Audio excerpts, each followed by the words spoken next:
Welcome into the 2024 Run for a Million. We are privileged to be emanating from the Curt News Studio. And since we're in the Curt News Studio, who better to have on than Jarod Lippert from the Curt family of companies.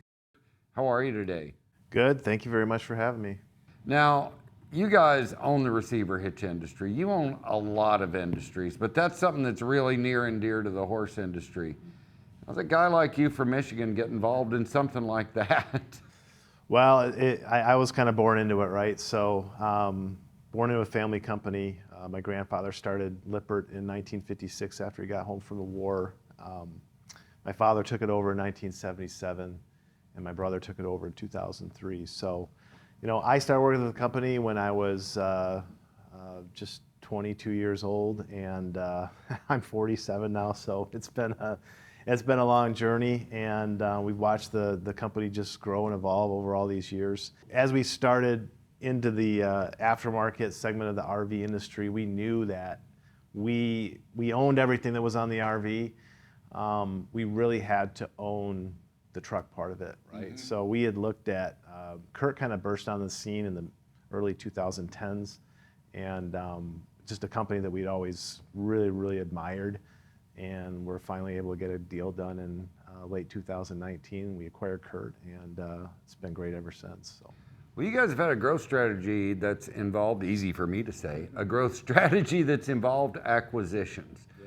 Talk about some of the key acquisitions you made that you feel like have strengthened your company, not only financially, but from where you exist in the market. In the early days, the strategy was building upon our core components for recreational vehicles.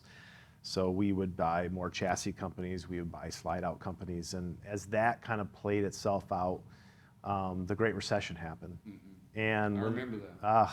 It was a struggle. And so when that happened, our leadership said, look, we can't ever go through this again. And so what happened was we went in an adjacent market strategy. We call them adjacent markets. They're everything from utility trailers to horse trailers to school buses and things like that. So we started acquiring companies outside of the recreational vehicle industry, and that led into marine as well. And around the same time, we said, hey, we need to get in the aftermarket, because the aftermarket's where a lot of exciting things were happening, and made some key acquisitions there. But Curt was the biggest one. So you asked, well, what was the most meaningful? Curt was absolutely one of the most meaningful ones I've ever been through, because it really got us into, Curt was in the recreational vehicle market, but their main product strategy is not that market, right? It's right. I try to tell people they make products for people that need their vehicle to do a job, right? And if Curt products aren't made right, they can't do that job, whether they're towing equipment haulers or horse trailers or whatever they're doing. These are important products. So that was absolutely the biggest brand we've ever acquired, and then following up in 2021 with Ranch Hand, the most iconic brand we've ever. Yeah, when you think grill guards, it's almost like, what do you want to drink? I'll have a Coke. Yeah. Like Ranch Hand grill guards, bumpers, you had to feel good about bringing that into the fold. We absolutely did. And Curt was looking at Ranch Hand well before we acquired Curt. And so when that was final, they said, hey, this is the first item of business that we need to complete this Ranch Hand purchase. And it was a great purchase. I'm not from that world, grew up in the RV and marine world, so I didn't know much about the bumper and grill guard business, but I'm floored every time I see just the consumer reaction to this brand. It's just amazing how loyal they are. Yeah, it's amazing. People feel strongly about it, and I hit a deer with one once. Believe me, they're good products. We get a lot of pictures from social media of people that have gotten in accidents, of everything from bears to cows to hogs, and it's just amazing how it protects the trucks. So being third generation involved in this business, you talk about the number of years you've seen it go. You got the perspective from where it's been, but I know as a forward-thinking executive, you're more worried about the future. So I don't know if you guys go there, but is there a 10-year plan, and where do you see this company going, and what's going to be the strategy taking it to that next 10 years? It's a question we get asked a lot, and there's so many things on the horizon that we're looking at right now. There's vehicle electrification. What does that mean for the towing industry? I mean, we sit around and wonder about that all the time, and we have a really great crew of engineers and product people that are constantly looking at, okay, what problem are we trying to solve, whether it's an RVer, a boater, someone that's hauling a trailer. We need to be on the cutting edge of technology and product development to give them not just a Me Too product, not just something that the other guy's doing, but a product that solves a problem and does it better than what the other guys are doing. Isn't that the secret to business, though? Yeah. Like, I've always heard that, and I think it's great that you guys begin your process from that point. Yeah. What problem does this solve, and how can we solve it? You have to survive, because there's only so much marketing you can do to prop a brand up. If the consumer's not dumb, especially in the day of age today where you've got a 24-hour feed of social media, whatever platform you want, it's constant, people are constantly marketing to you. So they're not dumb.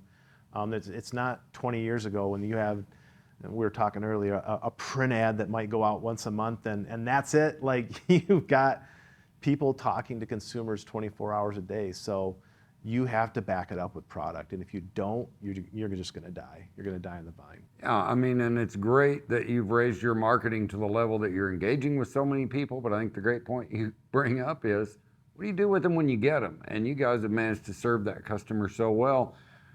When you talk about trends over the next 10 years, what do you see happening in this segment of the industry? Where do you see the company going to adapt to those trends? I know you've got your finger on the pulse, so as a guy on the inside looking out, where do you see it headed? We talk about weight a lot. So as electric vehicles become more commonplace, things are going to have to be lighter weight. Weight's going to be key. We talk about how is technology going to integrate with everyday components, and we're already starting to work on, we have a brake controller that works with your phone. We have a sway mitigation device that works, that integrates. We just developed a analog braking device for trailers that, you think about, well, shouldn't all trailers have analog braking devices? Well, probably, but the NHTSA doesn't require that, right? So, but we've gone ahead and developed that. So it's technology, it's manufacturing processes that can be as automated as possible, because as the consumer gets smarter, as social media becomes more prominent, as anyone with a YouTube account can have a huge voice, we have to back up the product with great customer care, great customer service, and products that work. And so we're doubling down on all that stuff in the next decade. You asked, like, it's doubling down on customer service, customer experience, and making sure that our products work the first time, every time. I love the vision for that there. The other challenge that I see, and I want to talk to you as a Michigan guy, because when you talk about labor, you think of Michigan. Yep. I know it's important to you guys that we create these products domestically, but at the same time, we're in an era where if you don't source goods globally, you're going to struggle to compete. So how do you manage that? It's a fine line, and 100% of our stuff is not made in this country. That's no secret. But what we have done since the pandemic is we've tried to reshore as much manufacturing as possible, because you get stuck with containers on the water and just poor manufacturing overseas. At least if they're on this continent, you have way better quality control, you have way better lead times, and you can take care of the customer faster. So we started doing that right around the time of the pandemic, whether it was dumb luck or just coincidence. We were already thinking about that before, the pandemic shut everything down. So, what I can tell you is we have 12,000 or more, it varies on a day-to-day basis, but I say 12,000 team members, mostly in the Indiana, Texas, Eau Claire, Wisconsin, where Curt has their headquarters at. We have got a small group of people over in Europe. We do manufacturing in Italy and Germany and some other places, but mostly here. And we want, we take that seriously. That's 12,000 families that we have to take care of. So, I mean, we want to make sure that they're working, that they have a paycheck every week to bring home to their families, because we take that responsibility really seriously. It's fantastic. It's a fantastic way to think about stewarding a company. And we got a couple of iconic brands here. First, Bosque Ranch. Curt, you guys decided to form an association. Why? What's that look like, and what's going to come from that? I was telling one of my colleagues earlier today that when companies like Curt and Ranch Hand get themselves prepared to get sold, the first thing they strip out of these companies is marketing, because they try to make the company look as absolutely great as they can financially. And so when I walk into these companies, when we acquire them, the first thing I have to assess is, all right, you haven't done marketing in a couple of years, so where can we inject some blood into getting the brand propped up again? Mm-hmm. And Ranch Hand was already providing the grill guards to Taylor for the Yellowstone trucks.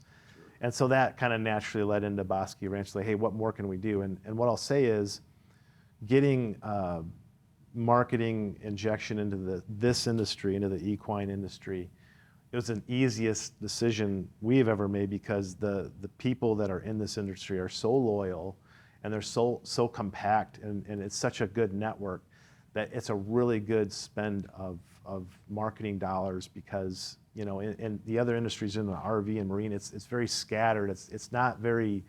And let's face it, the horse industry is a fantastic demographic. Yeah, and they're just loyal customers. And so we decided to do that partnership right away, because it just made sense. And we've since, partnered with the professional bull riders, and it makes a lot of sense for the Curt and Ranch Hand brands. So there's just a sense that the brands align in terms of company values, where you want to go, what you stand for, what you want to deliver to the customers. I can see where really a symbiotic relationship for everybody. So it's got to be something you feel great about already, huh? We do. It's been a fantastic partnership, and what I'll say is that as it progresses, we meet more and more people in this industry, more and more, call them influencers, call them ambassadors, whatever you want to call them, that just have people that we trust, that trust us. Mm-hmm. That as we continue, we just got done with a fantastic photo shoot out in California with some folks in the industry, and it just makes sense from a brand standpoint, and we're trying to bleed that out into some of our other brands too, with Lippert and some of our other key brands. So it's been great. Well, it's so great you're here, and thanks once again for the Curt new studio. But this used to be a horse show, the Run for a Million. I mean by this, now it's an event. What was the thinking on? I want an association with that event, and what does that sort of mean for, I love to see Curt so prominently featured here, and what I think is the premier equine event for Western culture even. We're dedicated to helping, Taylor and the group grow the equine sports industry. We know that, look, Curt and maybe Ranch Hand, Curt is not a household name. My goal from a marketing standpoint is that Curt is always the first name in towing. When you think of towing, when you think of an accessory, there's companies that have been around longer than us. But I want people to think Curt first. And so getting involved in events like this, getting involved with this industry, it just helps plant that seed of people thinking about the brand. And not a better place that we could do it than this event, because it's just introducing us to so many new people, so many just influential people within the industry that we can partner and grow the brand and grow the sport. Well, it's great that you're here as you see this and you feel all the excitement and you see the two starting to work together. Where do you see this association? Where do you see Curt 10 years from now? Curt 10 years from now, selfishly, I'd like us to be if we're close to being the number one towing brand right now, in 10 years, it's not even a question who's the number one towing brand. I see a lot more events being sponsored like this. I see just really Curt becoming a household name when it comes to towing, and more products. So we'll continue solving problems for people that use their vehicle every day, to whether it's to do a job, whether it's to tow their RV or their boat. We've got fantastic products being thought about and ideated upon every single day, and really just becoming the leading innovator in the industry. That's how Lippert got to where they were. We innovated where others were just comfortable, and Curt has always done that, but we want to take that to the next level. Well, and I love that you're the chief marketing officer, but you're here on the ground, you're interacting with customers. I got to feel like that's a very Sam Walton thing to do. You know, these are your customers. They're represented here. I feel like it's good for them and it's good for you. Boots on the ground, whatever you want to call it, but you're out there, I walk by, I see you, you're talking to people about the products you create. That can only help the company, right? Yeah, I mean, my brother does the same thing. He's our CEO, does a lot of talking to everyday campers, everyday boaters, does a lot of walks at the plant level, talking to the people that actually make the products. Hey, do they understand what they're making? Right, getting them to understand, like, hey, if you don't do this right, you could ruin someone's weekend, right? Or more. Or more, right? So it's really important that everyone involved with the company, whatever brand we're talking about, understands the importance of what they do, because at the end of the day, a lot of the products that we manufacture, we're in the business of fun. We're in the business of allowing people to have fun, whether they're towing a boat, an RV, whatever, a horse trailer. So, you know, it's really important that I've been doing this, the marketing side, I've been doing this for about 15 years now, and whenever we get into a new industry, one of the things I absolutely do is I go to every show. I learn the business from that level, from the consumer level, from the business level, and just understand, like, hey, what do these people need? And then, you know, I'm not saying I go to every single show, because I think we do 135 shows a year now across all the brands, and so I wouldn't have a life, and I've got a wife and kids and travel softball and travel sports, so I'm a busy dad, but I try to understand every business that we're in as good as I can. Well, I know I speak for the horse industry when I say we're grateful to have an industry leader like your family of companies, like you, to see you so involved. I mean, I think it's a perfect fit for Run for a Million. Also, clearly the leader in this part of the Western performance horse industry. Thank you so much for stopping by today, sharing your passion, sharing why this company's been successful. Family, American-owned company. I love what it does, what it stands for, and I think you made the Run for a Million a better event by being present here. Once again, thanks for this great Curt News Studio I'm going to get to operate in this week. Please feel free to come back anytime, and thanks so much for stopping by today. Thank you. Appreciate it.